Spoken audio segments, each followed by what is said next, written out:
Shalom, selamat pagi jemaat Tuhan. Berjumpa kembali dalam doa pagi online. Satu Tuhan Yesus.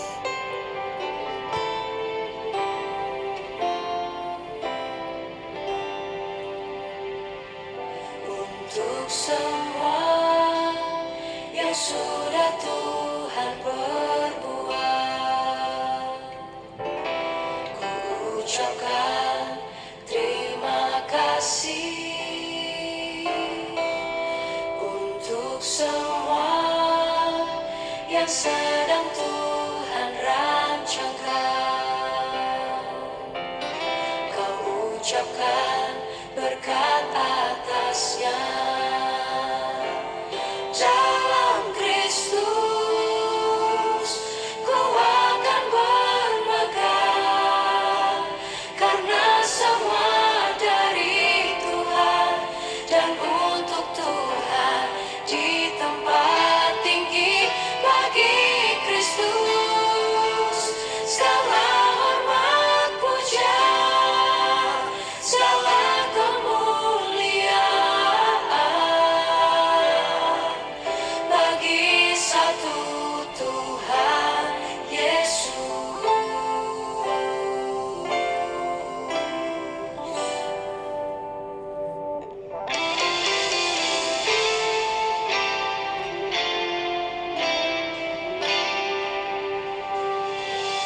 Untuk semua yang sudah Tuhan perbuat, ku ucapkan terima kasih. Untuk semua yang sedang Tuhan rancangkan, kau ucapkan berkat atasnya. Dalam Kristus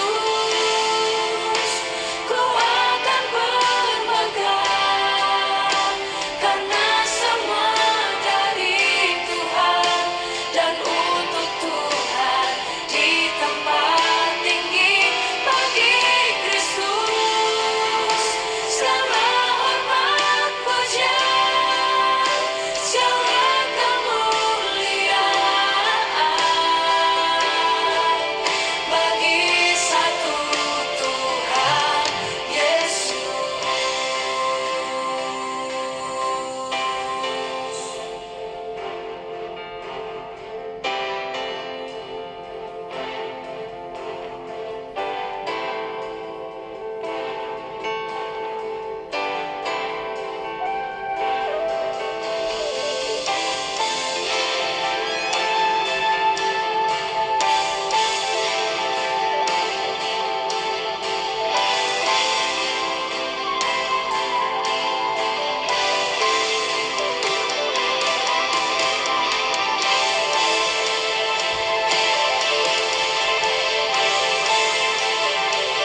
Sekarang tiba waktunya untuk kami merenungkan firman-Mu Tuhan.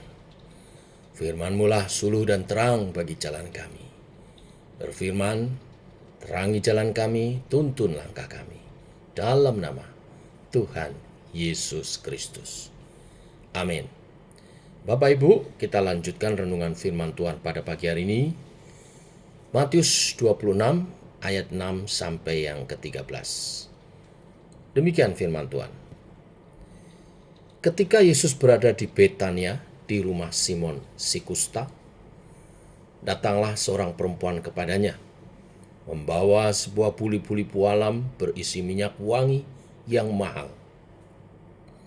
Minyak itu dicurahkannya ke atas kepala Yesus yang sedang duduk makan. Melihat itu, murid-murid gusar dan berkata, "Untuk apa pemborosan ini? Sebab minyak itu dapat dijual dengan mahal dan uangnya dapat diberikan kepada orang-orang miskin." Tetapi Yesus mengetahui pikiran mereka lalu berkata, "Mengapa kamu menyusahkan perempuan ini? Sebab ia telah melakukan sesuatu perbuatan yang baik padaku. Karena orang-orang miskin selalu ada padamu, tetapi aku tidak akan selalu bersama-sama kamu. Sebab dengan mencurahkan minyak itu ke tubuhku, ia membuat suatu persiapan untuk penguburanku.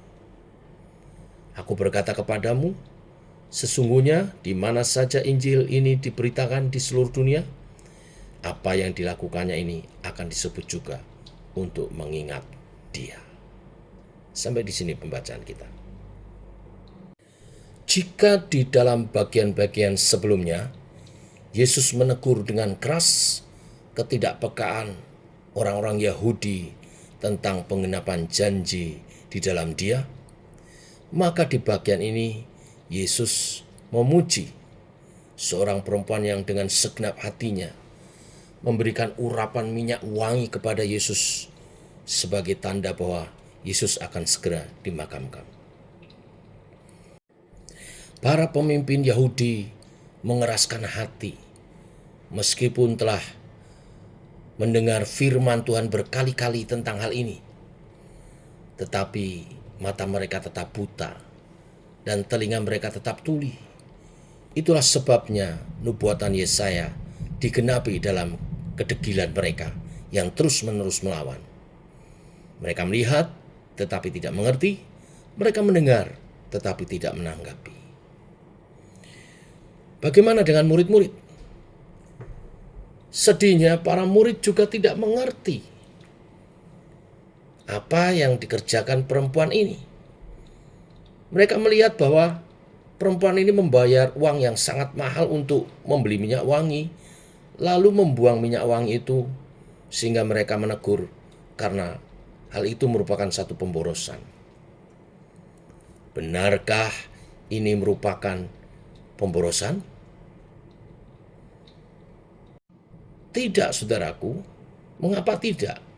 Karena telah tiba waktunya bagi Yesus akan mati di kayu salib. Dan tidak ada seorang pun yang mengerti dan memberikan persiapan simbolis seperti perempuan ini. Maria, seorang wanita, memang zaman itu tidak dianggap penting. Tetapi masalahnya semua orang yang dianggap penting justru gagal melakukan apa yang dia lakukan, yaitu mempersiapkan kematian Kristus. Bahkan para murid yang berulang kali mendengar ajaran Yesus tetap tidak memahami apa yang sebenarnya akan dilakukan oleh Yesus. Mereka melakukan persiapan untuk menobatkan Yesus sebagai Raja, sebagai Juru Selamat dalam kacamata politik. Nanti baca lagi di Matius 21 ayat 1-6. Tetapi tidak melakukan persiapan untuk kematian Sang Anak Domba. Berapa kalikah Yesus mengajar bahwa sebentar lagi dia akan duduk di atas tahta Israel? Berapa kalikah dia mengajar bahwa dia akan diurapi menjadi raja? Tidak pernah sekalipun, bukan? Tetapi berapa kali Yesus mengajar bahwa dia harus mati, menderita, disiksa, berkali-kali. Matius 16 ayat 21, Matius 17 ayat 23, Matius 20 ayat 18. Tetapi yang manakah yang dinantikan para murid? Para murid berfokus menempatkan Yesus sebagai raja dalam kacamata politik, tetapi gagal memahami kebenaran firman yang Yesus sampaikan. Tanpa disadari, para murid ternyata ada seorang yang dipakai Tuhan untuk menyatakan hal ini. Ternyata Tuhan Yesus pakai seorang perempuan yang tidak termasuk orang penting. Dalam zaman itu, perempuan mempunyai peran sangat kecil, sangat tidak signifikan. Bahkan di seluruh zaman Alkitab, perempuan hampir tidak bisa memiliki peran apapun di dalam masyarakat. Hanya sedikit tulisan yang pernah dicatat dalam literatur, kecuali di dalam Alkitab. Hanya Alkitab, baik Perjanjian Lama maupun Perjanjian Baru, yang menulis hal-hal yang sangat besar dilakukan oleh perempuan. Alkitab mencatat tentang Miriam, tentang Deborah, tentang Naomi, tentang Ruth, dan di dalam Perjanjian Baru, Alkitab mencatat nama-nama besar dan penting yang terus dikenal oleh gereja Tuhan hingga saat ini. Nama Hana, Maria ibu Yesus, Elizabeth, Maria Magdalena, Marta, semua memiliki peran yang sangat penting. Tuhan memilih untuk menyatakan pekerjaannya melalui orang-orang pilihannya, dan pilihannya tidak bergantung betapa pintar, kaya, atau terkenalnya seseorang. Dia juga tidak memilih hanya laki-laki. Di saat para laki-laki menjadi tuli dan tidak tahu apa yang harus segera terjadi, seorang perempuan dipakai Tuhan mengingatkan untuk mengurapi Yesus sebagai persiapan penguburannya. Mengapa Yesus memilih Maria? Karena dialah satu-satunya yang mengasihi Yesus melampaui yang lain. Dia membeli minyak narwastu yang sangat mahal. Maria tidak mungkin membeli minyak ini jika dia tidak menabung terlebih dahulu. Mungkin dia tabung sebelumnya, bahkan sebelum kenal Yesus. Minyak seharga 300 dinar harganya. Ini sangat mahal. Biasa para gadis menabung untuk hari pernikahannya. Maria membeli minyak itu dan segera bertindak, mencurahkan minyak itu di atas kepala Tuhan Yesus. Ia tidak mengerti pemahaman tentang pemborosan. Yang dia mengerti, dia ingin memberi yang terbaik kepada Tuhannya yang ia begitu kasihi, karena dia telah menerima kasih yang dari Tuhan. Bagaimana dia disembuhkan, bagaimana dia diberi kemenangan, dicintai, dan diterima. Itulah sebabnya mengapa Tuhan Yesus memilih Maria untuk mengerjakan ini dan menjadi simbolik tentang pemakamannya. Biarlah kebenaran ini menjadi pengajaran bagi setiap kita. Ada beberapa hal kita bisa ambil sebagai pengajaran. Yang pertama adalah kerinduan untuk mengerjakan sesuatu untuk Tuhan. Kerinduan yang dimaksud bukan sekedar ingin sekali-kali melayani, tetapi kerinduan untuk seumur hidup dikuasai oleh tujuan hanya untuk menyenangkan hati Tuhan. Seperti Maria saat mengenal Yesus dan menerima jamahan kasih-Nya, apapun yang dia kerjakan, dia ingin kerjakan untuk menyenangkan hati Tuhan. Maka minyak narwastu yang begitu mahal, yang uangnya ditabung mungkin bertahun-tahun, dia curahkan untuk dipersembahkan bagi kekasihnya, Tuhan Yesus. Demikian seharusnya setiap kita, entah bekerja, entah studi, atau entah kita berada di keluarga, di tengah-tengah masyarakat ataupun di dalam gereja, semestinya kita didorong oleh keinginan untuk selalu menyenangkan hati Tuhan. Dari sinilah Tuhan akan membukakan kepada kita kehendak-Nya. Tuhan akan memberikan hati yang peka terhadap firman-Nya. Tuhan akan menyatakan diri-Nya dan memberikan hati, pengertian kepada mereka yang mau menjalankan kehendak-Nya. Siapa yang takut akan Dia? Siapa yang rindu menyenangkan hatinya? Siapa yang rindu menjalankan kehendak Tuhan? Tuhan akan mendidik orang-orang seperti itu, membentuk mereka dengan pengertian dan kepekaan akan kehendak Allah. Orang-orang seperti ini mungkin tidak terlihat menonjol pada awalnya. Tidak ada yang tahu bahwa dia akan melakukan hal-hal yang besar untuk memuliakan nama Tuhan.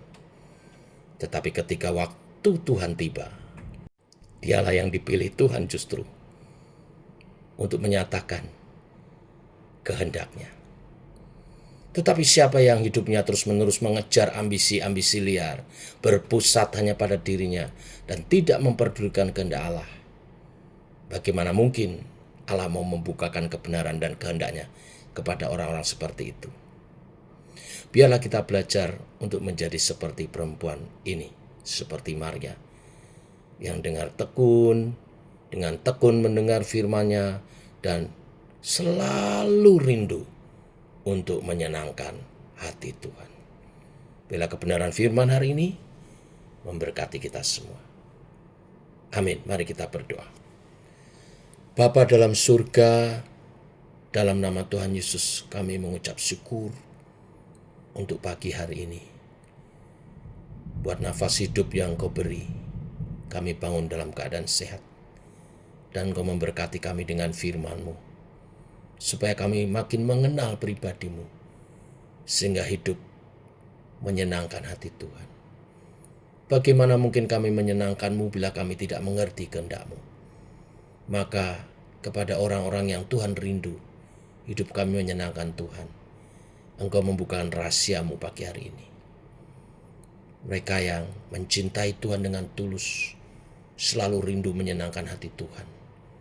Seperti Maria, mengurapi Yesus, tidak pandang bulu dengan keuangan mahalnya minyak narwastu. Dia berikan, curahkan untuk mengharumkan Tuhan, untuk memuliakan Tuhan. Dan Engkau pakai kisah itu menjadi peringatan akan kematian dan penguburan Yesus, di mana Yesus berkarya menebus umat manusia dari segala dosa, mati, menanggung dosa umat manusia. Tetapi pada hari ketiga kelak, bangkit dari kematian, naik surga, dan memberikan hidup kekal bagi setiap orang yang percaya. Engkau memakai Maria yang sederhana, perempuan yang pada zamannya tidak terlalu diperhitungkan. Tetapi apa yang dia kerjakan dicatat sampai hari ini, bahkan sampai kekekalan. Menjadi bagian dari karya keselamatan Allah melalui Tuhan Yesus bagi umat manusia. Kami rindu hidup kami juga menjadi bagian dalam rencana-Mu Tuhan. Terus bimbing kami oleh kasih-Mu, oleh kebenaran firman-Mu, melalui peran Allah Roh Kudus dalam setiap kami. Allah Roh Kudus berkaryalah, terus bimbing dan sempurnakan kami makin seperti Kristus. Ini doa kami menyertai sepanjang hari ini perjalanan hidup kami. Dalam nama Tuhan Yesus Kristus. Amin. Demikian saudara doa pagi kita. Selamat pagi, selamat beraktivitas, selamat berjalan bersama dengan Kristus. Shalom, senangkan hati Tuhan selalu.